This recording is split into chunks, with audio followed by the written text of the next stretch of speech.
We're back and we are on chapter 9. And chapter 9 is persistence. And this is the 8th step towards riches out of the 13 principles of Napoleon Hill's Secrets to Success.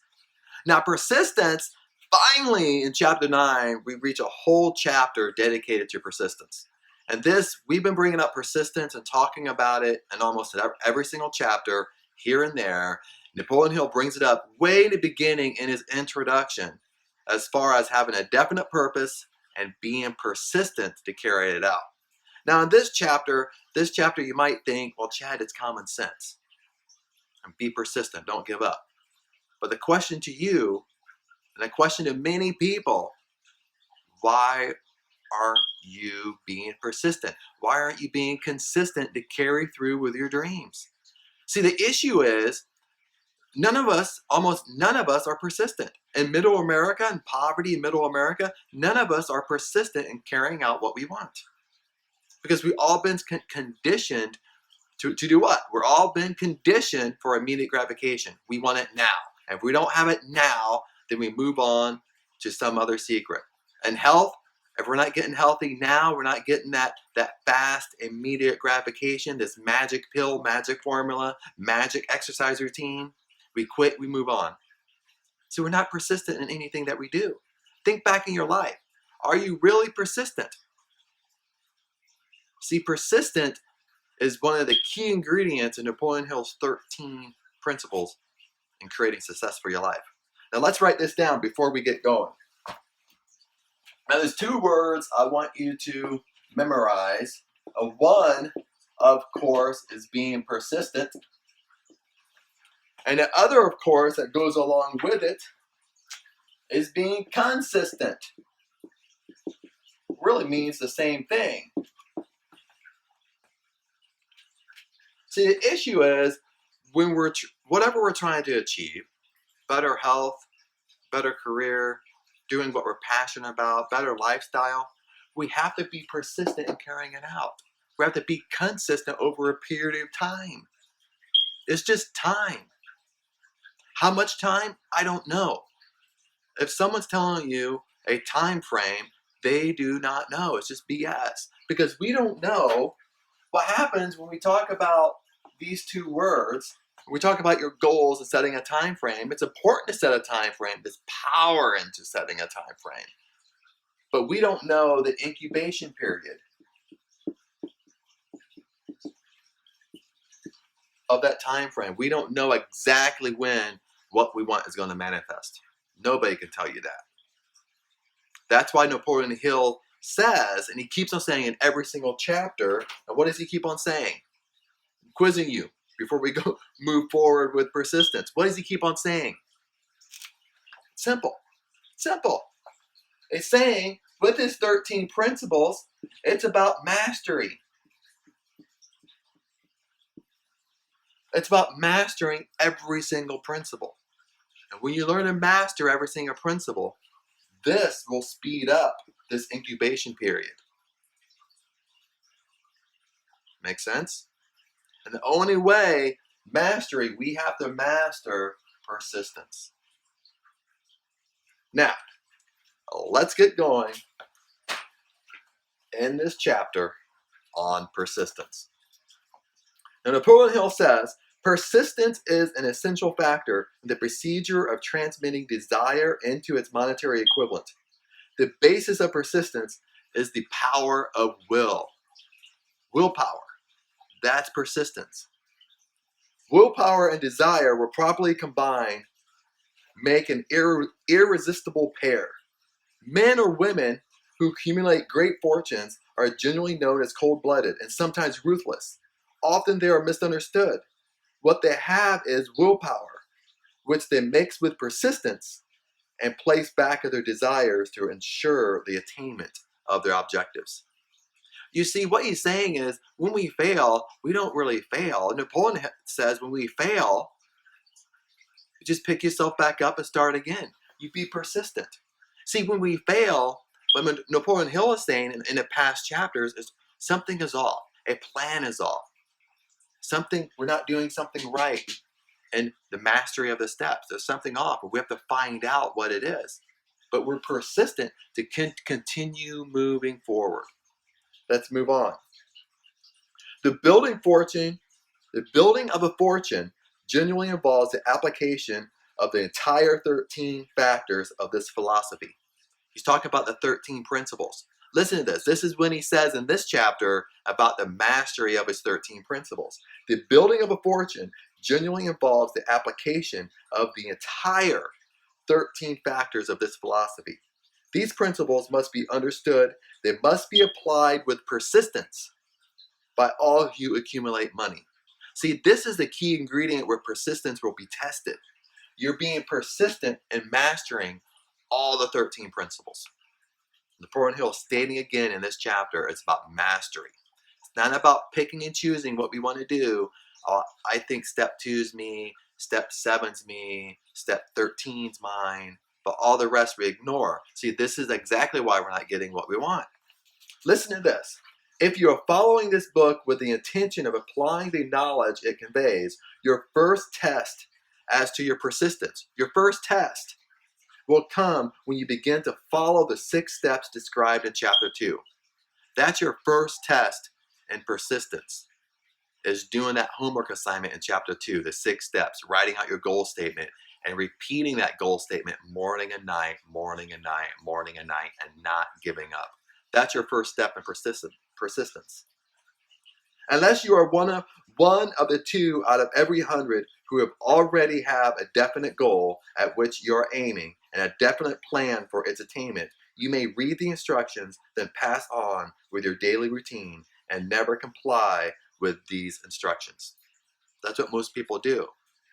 See, the issue is, and this is a great time to bring this up, the issue is when we read personal development books, and I'm going to take Think and Grow Rich as an example. When we read this book, we read it like it's a novel, and we say, oh, that was a great book, and we put it in our bookshelf, we sell it back, we give it to somebody, and that's it.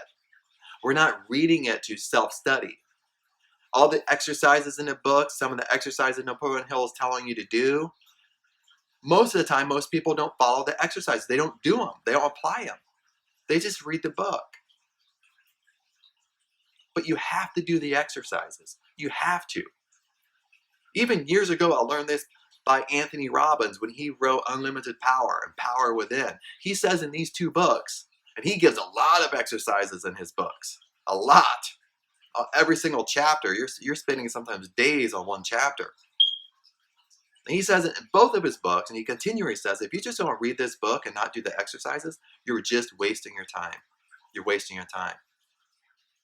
Same way here. If you just don't read this book and not apply the principles and do the exercises and really self-study and read it again and do what Napoleon Hill says, you're wasting your time.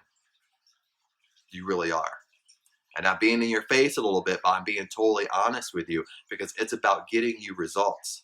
See, I'm not a type of guy, I'm a mentor and coach. I'm not a type of mentor and coach going to tell you what you want to hear because I know that just sets you up to fail. That's the honest truth. Sometimes in life, we need somebody to tell us what we don't exactly want to hear all the time. And it's good for you. It's good advice. This is good advice for you. So, put in application these principles. It takes time. You're not going to rush through this and try to binge watch and do this over a weekend. It takes time. Self-study, personal development should be a lifestyle. There is no end. Make sense?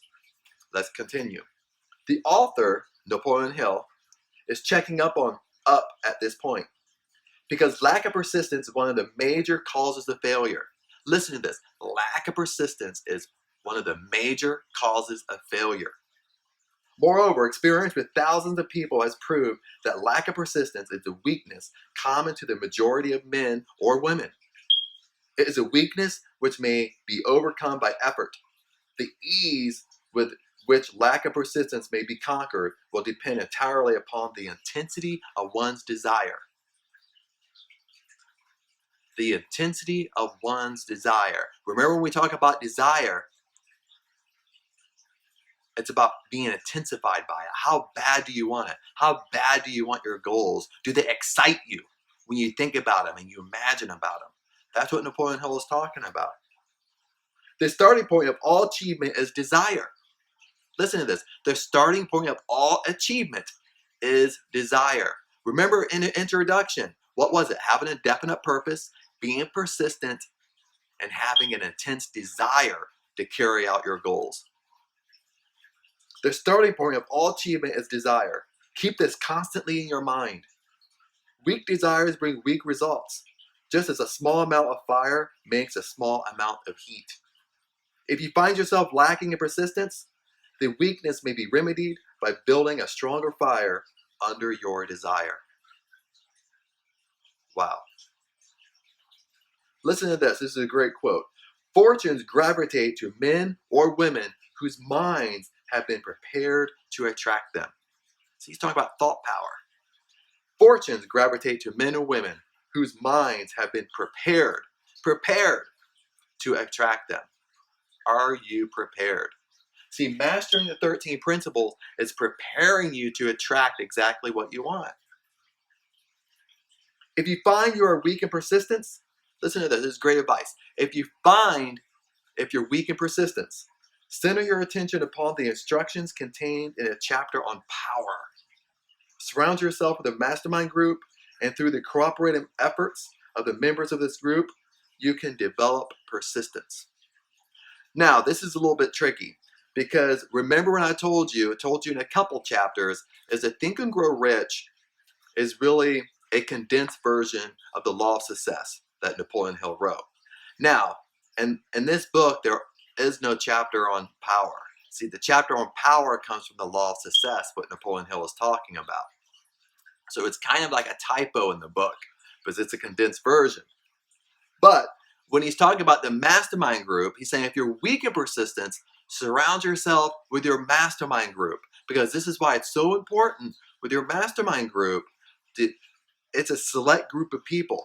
And in the beginning, it's going to be mentors and coaches that you let inside this group. So you're surrounded, it's your environment. It's really what it is. You surround yourself with people who have achieved what you want to achieve. You surround yourself with people that you know have carried out their goals and achieved them. Because you know if they achieved them, they developed and they mastered persistence. So you surround yourself with those people. And those people should be inside your mastermind group. That's what Napoleon Hill was saying. Listen to this. Your subconscious mind works continuously while you're awake and while you're asleep. Your subconscious mind works continuously while you're awake and while you're asleep. That's why I said previously, a while ago, several modules back, that what are you doing? That's why, two things. That's why it's so important to read your goal morning and night. And it's so important to observe what you're doing. Are you falling asleep with a TV? Are you falling asleep with your radio on? Are you falling asleep with your iTunes on? Listening to nonsense all the while you sleep? Listen to this. Your subconscious mind, remember, your subconscious mind takes it as truth. It can't dictate what's true or what's a lie, what's positive or negative. It just takes it as truth. Your subconscious mind works continuously, no matter if we know it or not, no matter if we're aware of it or not. It works continuously while you are awake and while you're asleep.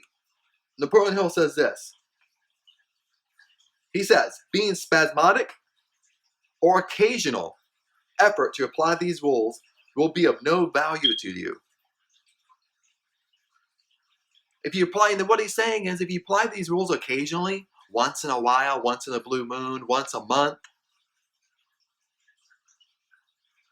the effort, that type of effort to apply these rules will be of no value to you. It will not work. To get results, you must apply all the rules until their application becomes a fixed habit in you. In no other way can you develop the necessary money consciousness. Let's write this down. See, the 13 principles, being persistent, let's take all the principles. It's like I said before, it's creating a habit. What's a habit?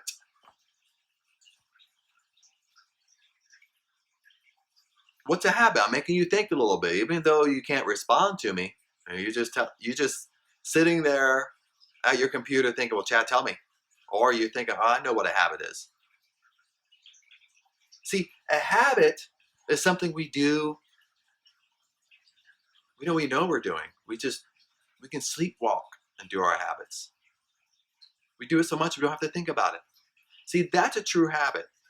See, I really disagree with and we learn this in business, and we learn this in business in college, and they teach it in school. Now, you probably heard this where it takes 21 days to form a new habit. Have you ever heard that? It takes 21 days to form a new habit. Well, in my experience, it's not true. It's hogwash. It's BS. Because what I tell you, if you do your goal for 21 days, then you go on vacation for 2 weeks, and you don't follow through for 2 weeks, you come back, you probably won't do your goal ever again. Or it'll be several months till you start again. See, this 21-day thing, I don't even know where they came up with it. To me, it just falls into the whole immediate gratification again.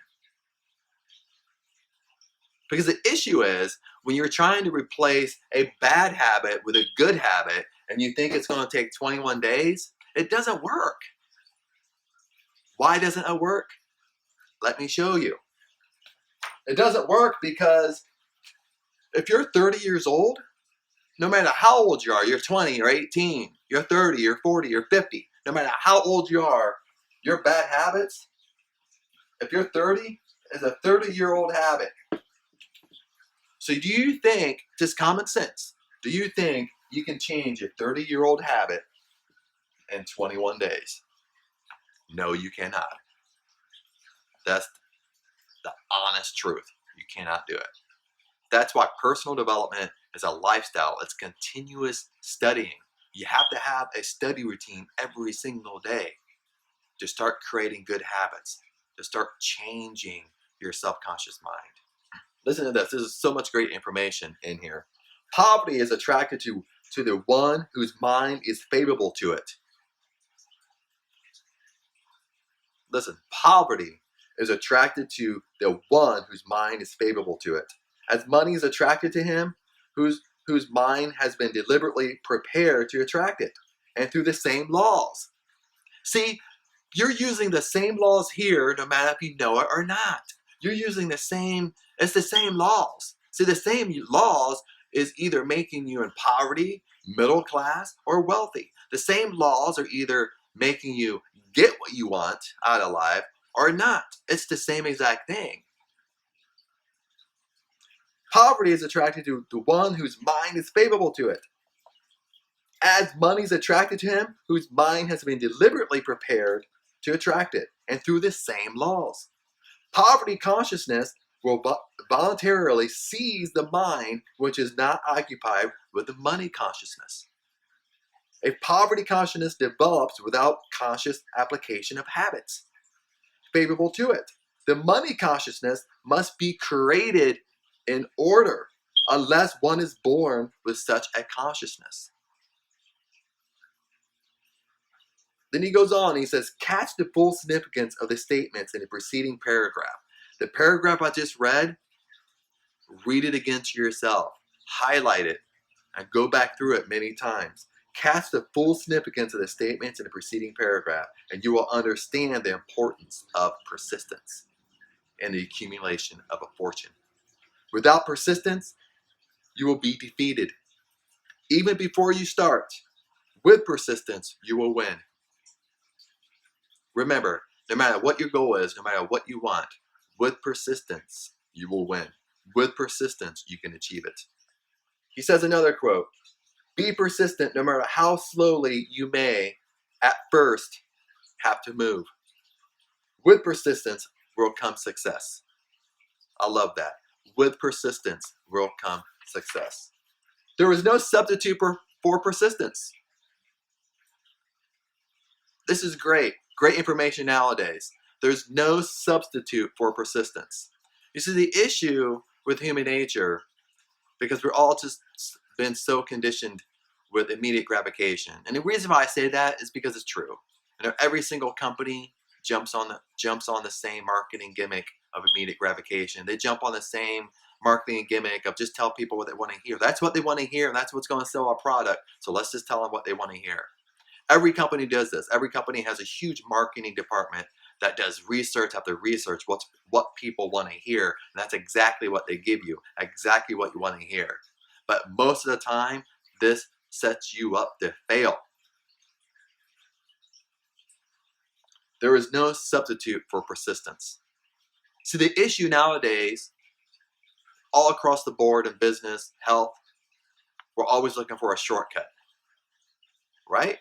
We're looking, oh, Chad, just tell me a shortcut. Tell me something else I can do. Tell me something else I can get results. Napoleon Hill is saying, there's no substitute. There's no substitute for the 13 principles of mastering success. There's no substitute. There's no substitute for persistence. None. There's no shortcuts. Listen to this. Those who have cultivated the habit of persistence seem to enjoy insurance against failure. No matter how many times they are defeated, they finally arrive up toward the top of the ladder. Sometimes it appears that there is a hidden guide whose duty is to test men through all sorts of discouraging experiences. Those who pick themselves up after defeat and keep trying arrive, and the world cries, "Bravo! I knew you could do it." The hidden guide lets no one enjoy great achievement without passing the persistence test. Those who can't take it simply do not make the grade. Listen to this. There's such a hidden meaning in this paragraph. The hidden guide lets no one enjoy great achievement without passing the persistence test. How many times have you heard people tell you it was after a great failure that they succeeded? See, they persisted. They didn't let that failure hold them back. That's what he means by persistence test. See, most of us, because during this incubation period, we can't see it. Because remember, most of us are trained by our 5 senses. See, hear, smell, taste, touch. If we don't see it, feel it, can taste it, whatever, we don't see it coming while it's not coming. See, we can't see things. We can't see things manifesting to ourselves. So what Napoleon Hill is saying when he says, no one can enjoy great achievement without passing the persistence test. When you study the wealthy, when you know the wealthy, people who built great businesses, they always come back and say, no, right before my business took off, I had a huge failure. And I'm so glad I didn't give up. See, most of us are so close to achieving success that we quit. See, most people quit 3 feet from gold. Remember the story back in the introduction? The 3 feet from gold? I believe it was, who was it? Darby? Darby quit. He was 3 feet from gold, 3 feet from probably achieving millions of dollars, and he quit. Sold his machinery to somebody else for a couple $100. And that guy hired an expert engineer, and the engineer told him, ran some tests and said, well, they weren't familiar with the fault lines. So since they're not familiar with the fault lines, they didn't know. They did all the work. All you have to drill is 3 more feet. There's your gold. See, most of us give up right before we're going to succeed. Even in health and exercise, you want to get in better shape. Most of you guys work out for 3, 4, 5 months, and you don't see anything, but you quit right before you're going to start seeing results.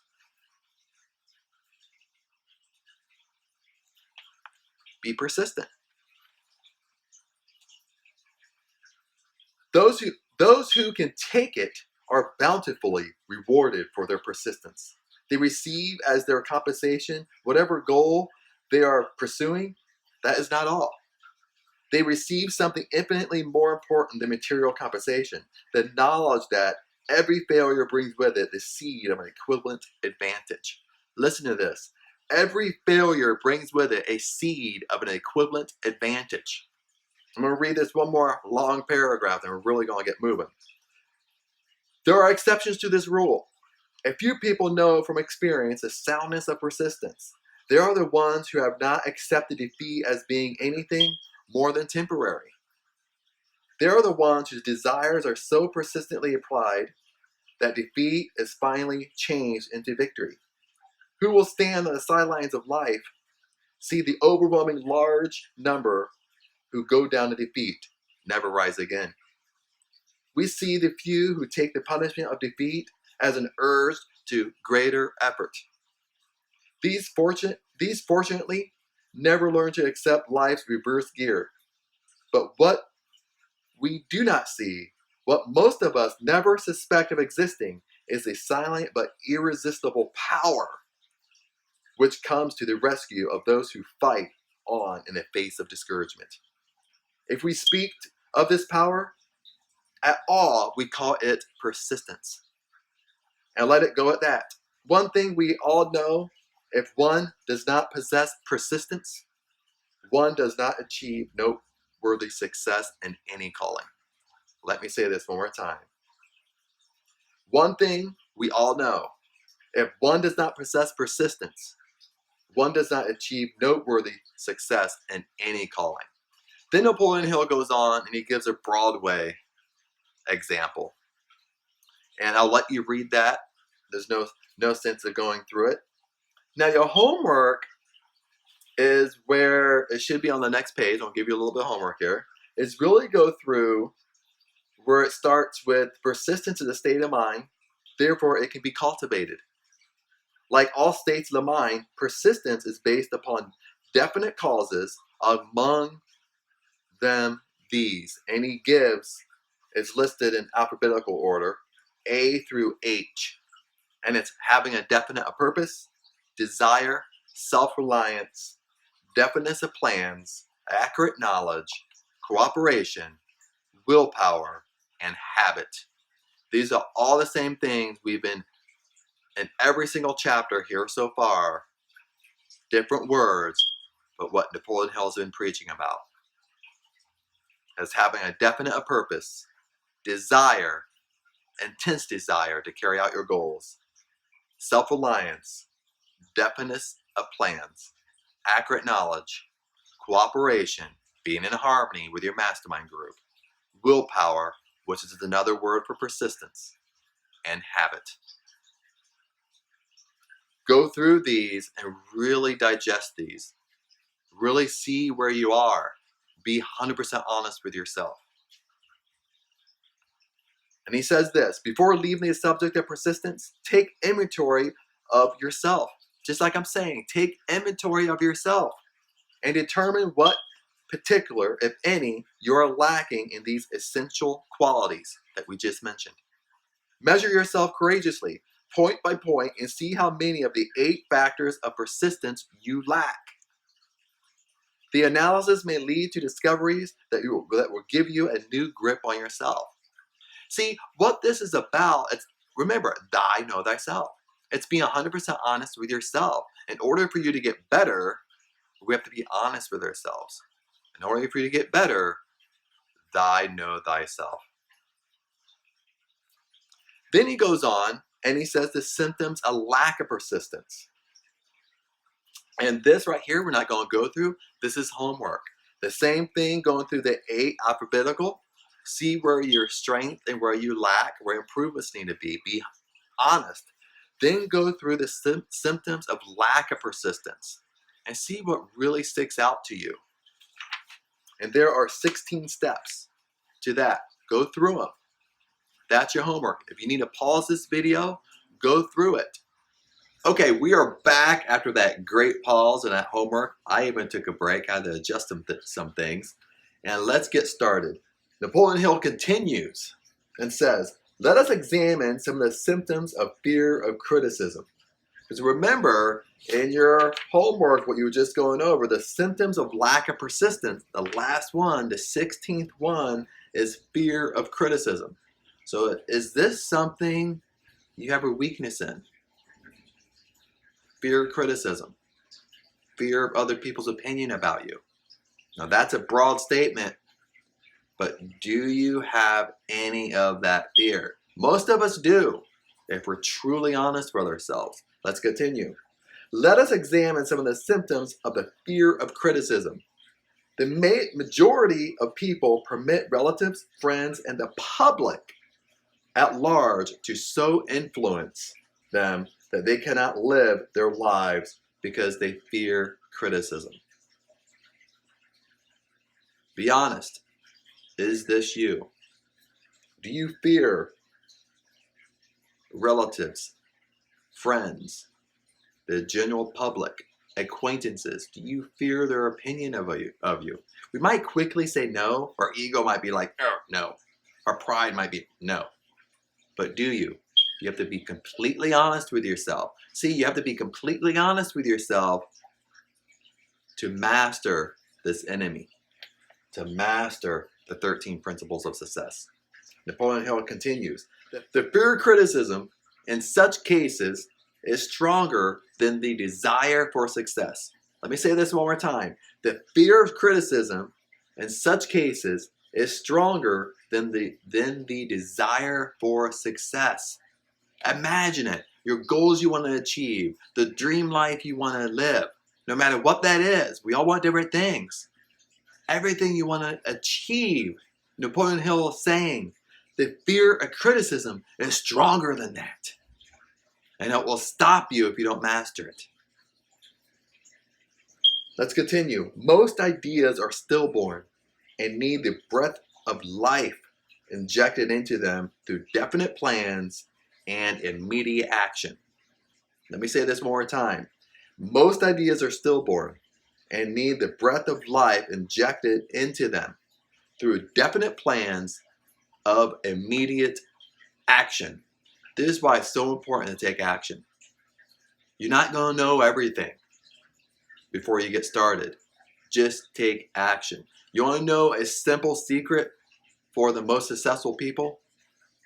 They just do it. They just start. See, most of us were held back because of perfection. We want all of our ducks in a row. We want to master everything, want everything perfect, but we never start. Never. Years go by, year after year after year, and you're still in the same spot. You're not going to grow until you take action and you get started.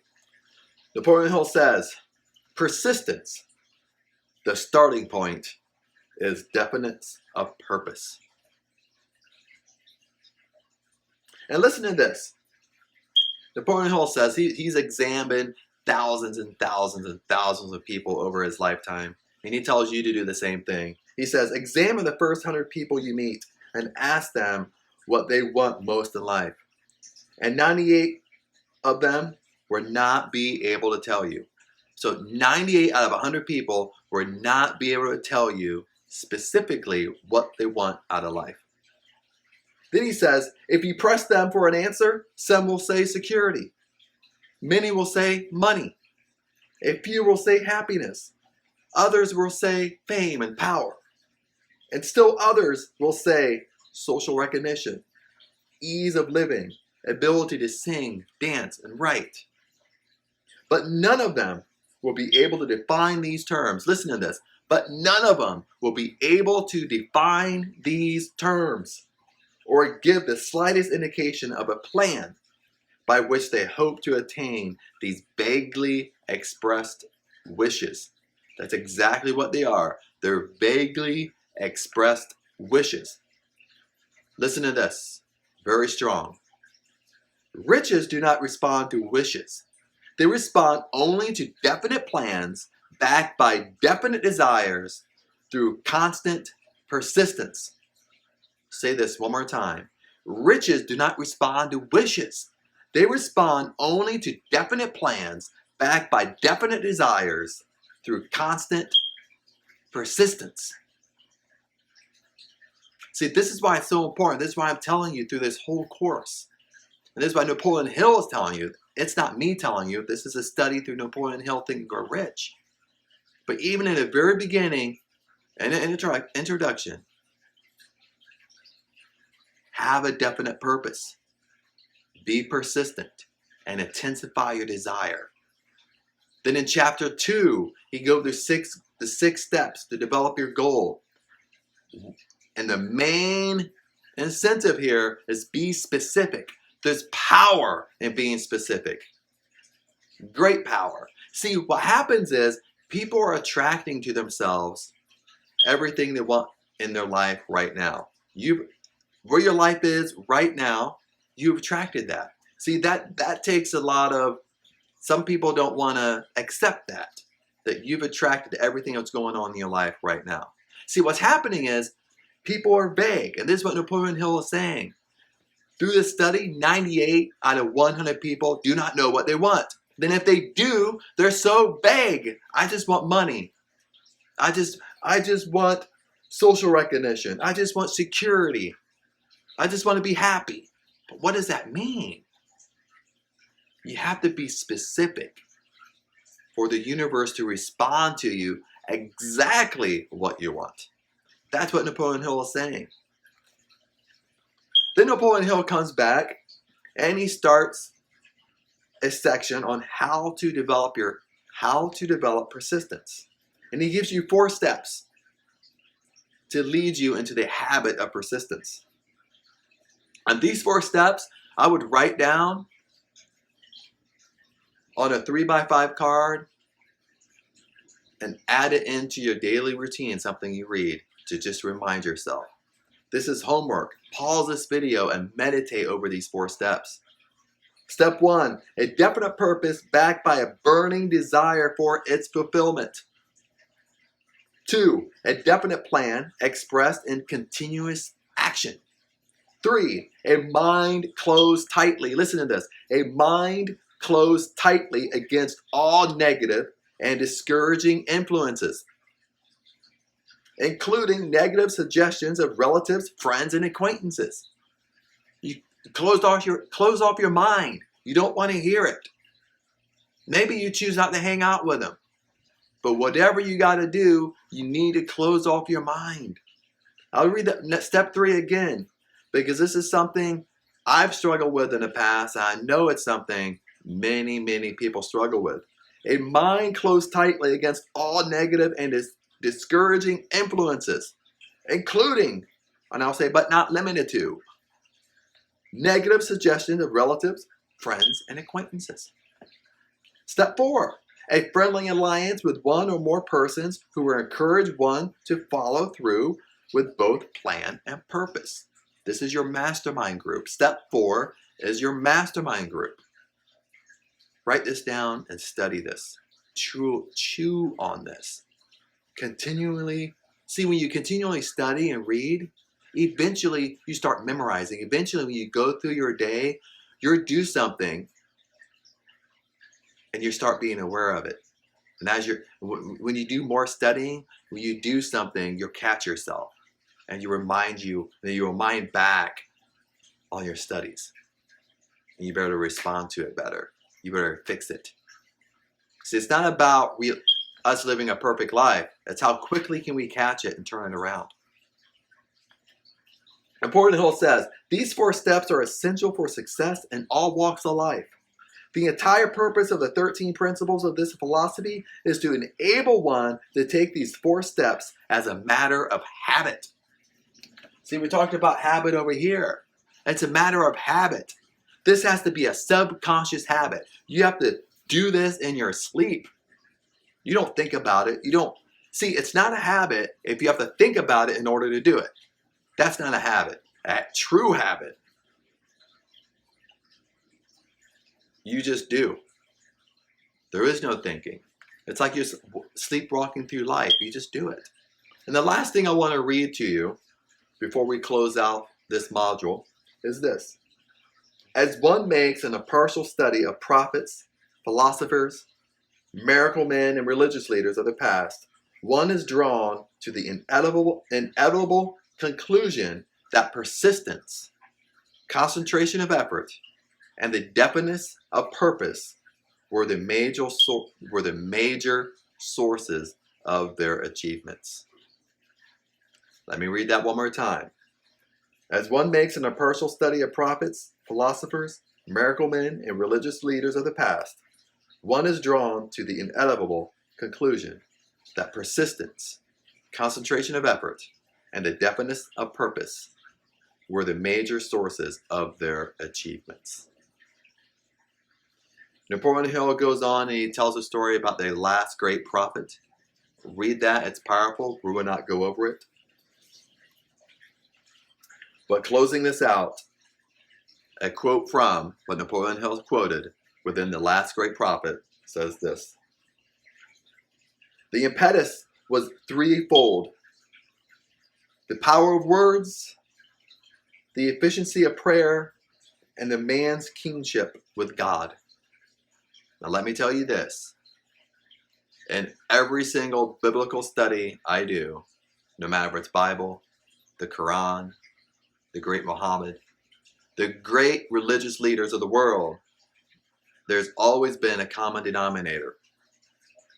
See, we put a spin on it and we debate all these things, but we have to look at it from just a spiritual sense, and this is what I'm talking about right here. It's just a spiritual sense, looking at common denominators, and the common denominators are the laws of the universe. In these three things, every single biblical study, every single religion has something in it with the power of your words, the power of prayer, and the kingship with God. And I'll let you chew on that and sink that in.